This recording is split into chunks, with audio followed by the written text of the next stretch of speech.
Hello, everybody. This is Angel Rebo and the CEO Confident. And we are here today again with Neville Joffe, who is the CEO of Biz Wisdom. Hi, Neville. How are you today? Angel, wonderful. Thank you. Good to see you.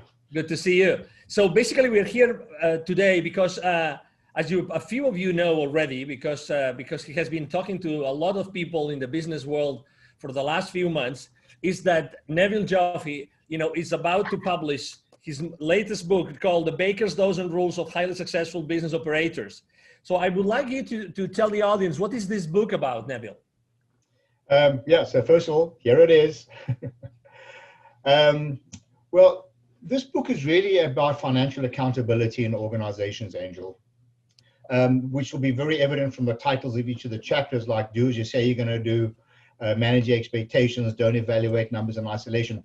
The idea of this is to bridge the gap between employee operational behavior and stakeholders' expectations.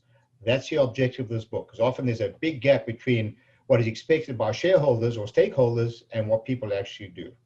That's the primary objective. Today, we're going to talk specifically about chapter 1, which is manage expectations. Why do you think that managing expectations is something that business operators are not dealing with correctly in the business world today?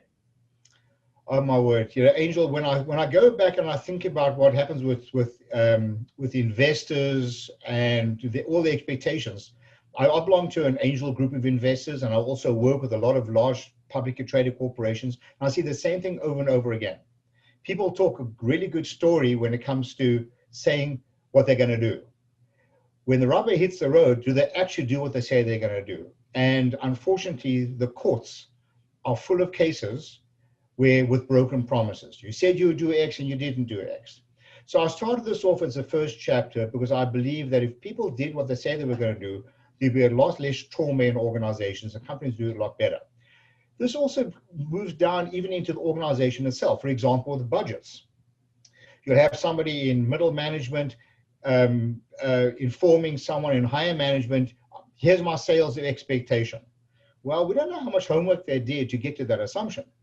Now, the person who's, say, the VP, then provides this information to the finance department, who will populate the information. The CFO then gives these promises to shareholders and to the board. Guess what happens? More often than not, they don't meet that expectation. Now they lose confidence in the market. So just imagine if everyone in the organization understood the financial implications of operational behavior.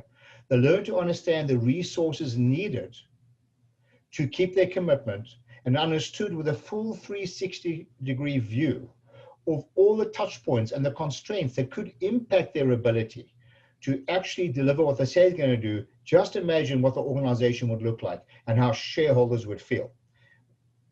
Furthermore, imagine how a CEO would feel if he or she were to walk into a boardroom knowing that they're going to tell the board, talk about their financial results, and it'll be equal to or better than what they promised. Just imagine how they would feel.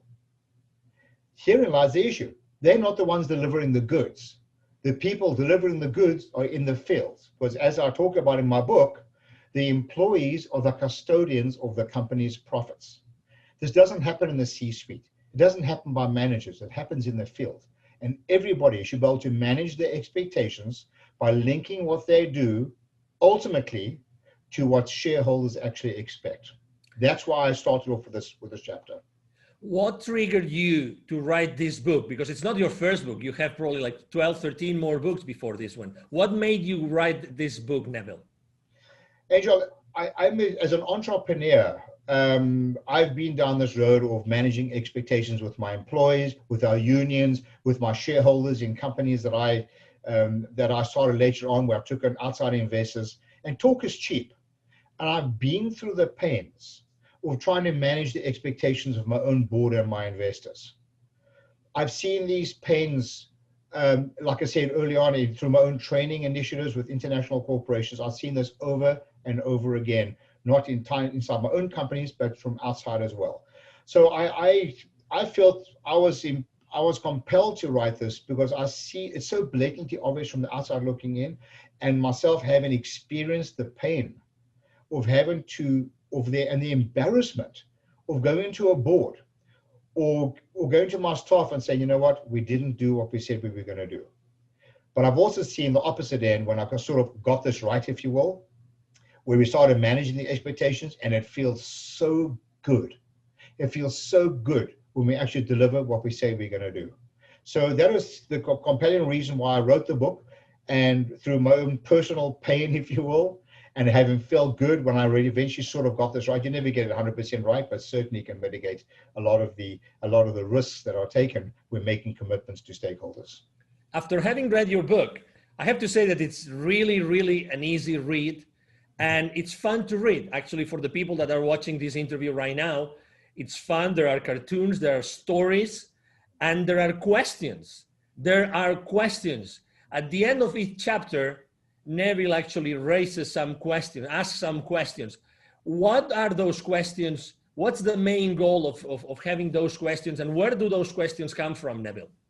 Okay, so this book is written with various components and in a theme in the same way with each chapter. It starts off the title, for example, Manage Expectations, or Don't Evaluate Numbers in Isolation, or So What? So each chapter within itself, the title itself actually speaks to the chapter. In the chapter, there's a very short parable metaphor that I use to provide context. At the end of each chapter, I'm not sure if you're going to see this, at the end of each chapter, there's a bunch of questions. Yep. The true value of this book resides in the questions. For example, in this one here, in Managing Expectations, do you communicate your financial objectives clearly to your managers or C-level executives? I'll give you another one. Do you clearly communicate your expectations quantitatively with your vendors and with your customers? So in the first chapter, there are 9 questions. And if one really asks these questions to one's employees, and I'm not talking about, talk is cheap, Angel. People give all kinds of real cheap answers here, but I'm talking about real deep questions and deep answers, honest answers. It's amazing how, when you address these gaps, how so many good things happen in an organization.